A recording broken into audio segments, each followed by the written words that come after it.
Assalamualaikum warahmatullahi wabarakatuh. Perkenalkan ibu-ibu, saya di sini Putri. Saya adalah petugas promotor dari Puskesmas Lubuk-Rukam. Nah, saya dan rekan-rekan nanti akan menyampaikan beberapa materi dari penyakit tidak menular. Nah, seperti biasa ibu-ibu pasti sudah punya pengalaman tersendiri mengenai bagaimana cara cek tinggi badan ataupun bagaimana cara mengukur lingkar badan gitu ya, lingkar perut kepada pasien. Dan kali ini kita ada di cara cek gula darah sewaktu. Baik, saya akan menyampaikan bagaimana nanti ibu-ibu akan mempraktekkan kepada pasien gitu ya. Oke, tapi sebelumnya, apa itu pemeriksaan gula darah sewaktu? Pemeriksaan gula darah sewaktu adalah pemeriksaan gula darah yang dapat dilakukan kapan saja tanpa perlu berpuasa terlebih dahulu. Nah, ini perlu dicamkan ya ibu-ibu karena ada beberapa macam.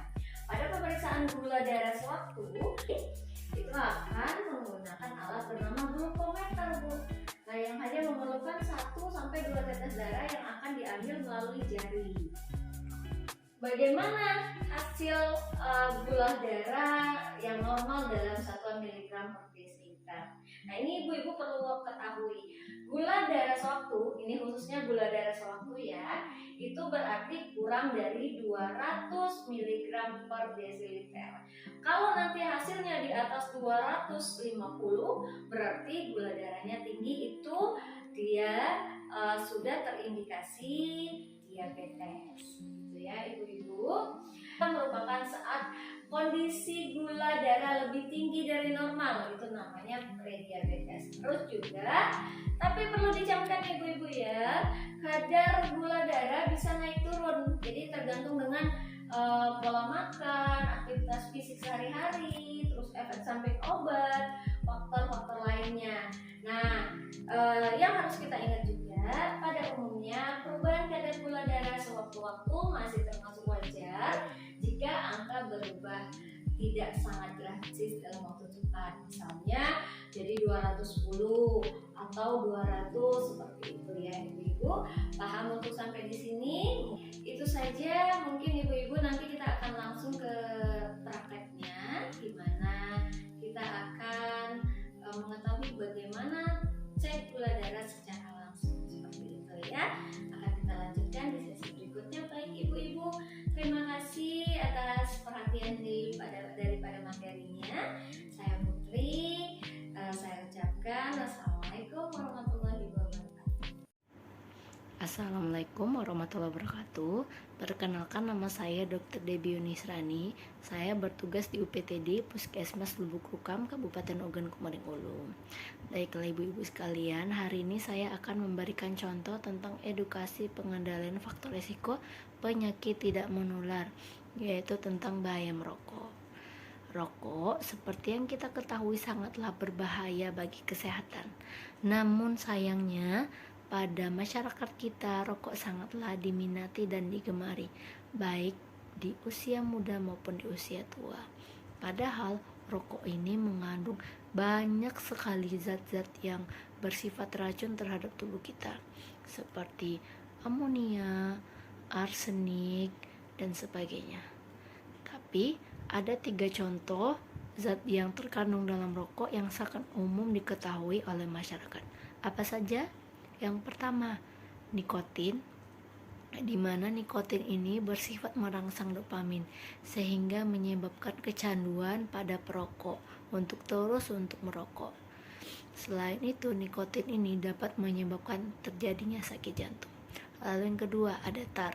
Tar ini bersifat merusak paru-paru dan juga bersifat sebagai agen karsinogenik, di mana dia dapat memicu terjadinya kanker. Lalu yang ketiga, ada karbon monoksida. Karbon monoksida ini adalah gas yang menghalangi terjadinya ikatan antara oksigen dan hemoglobin di dalam darah. Akibatnya, oksigen pun berkurang di dalam darah sehingga aliran oksigen ke dalam otak, jantung, dan organ penting lainnya berkurang. Akibatnya apa? bersifat fatal, bisa terjadinya kematian. Nah, biasanya pada orang yang melakukan merokok memiliki risiko 2 kali lebih tinggi terjadinya sakit jantung, sakit kanker, ataupun sakit stroke dan sakit lainnya. Nah, bayangkan jika seseorang itu merokok dalam sehari sampai berbungkus-bungkus, apa yang terjadi dalam tubuhnya? Hal yang sangat menakutkan, bukan?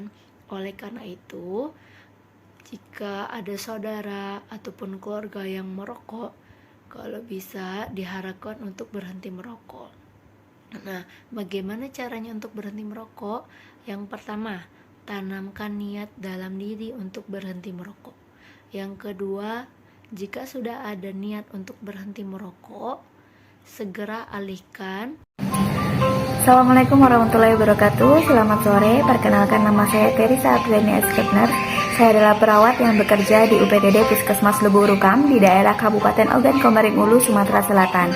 Baiklah ibu-ibu kader semua, izinkan saya pada kesempatan kali ini untuk memberikan sedikit informasi dan menjelaskan bagaimana cara melakukan pengukuran tekanan darah menggunakan alat tensimeter.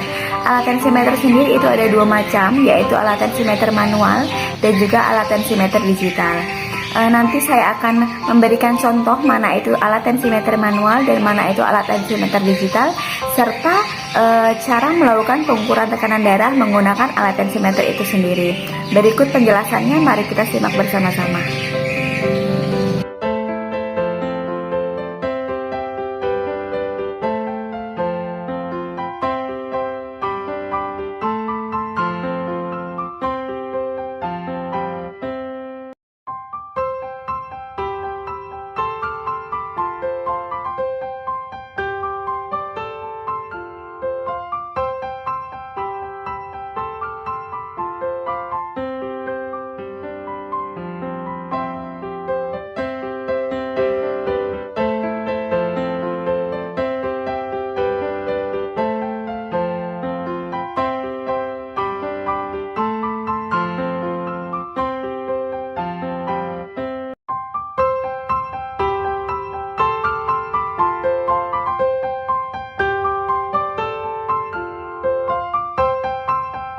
Ketahui tekanan darahnya.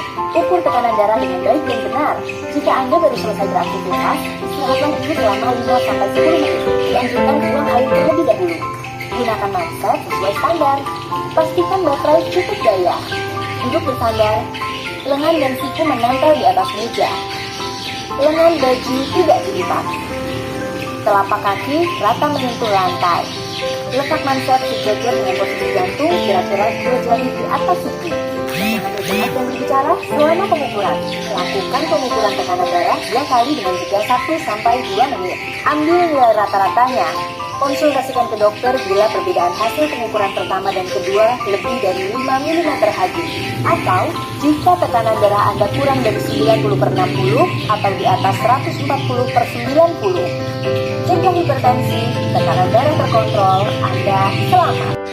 Demikianlah penjelasan tentang bagaimana cara melakukan pengukuran tekanan darah menggunakan alat tensimeter. Semoga apa yang telah saya sampaikan bisa bermanfaat untuk ibu-ibu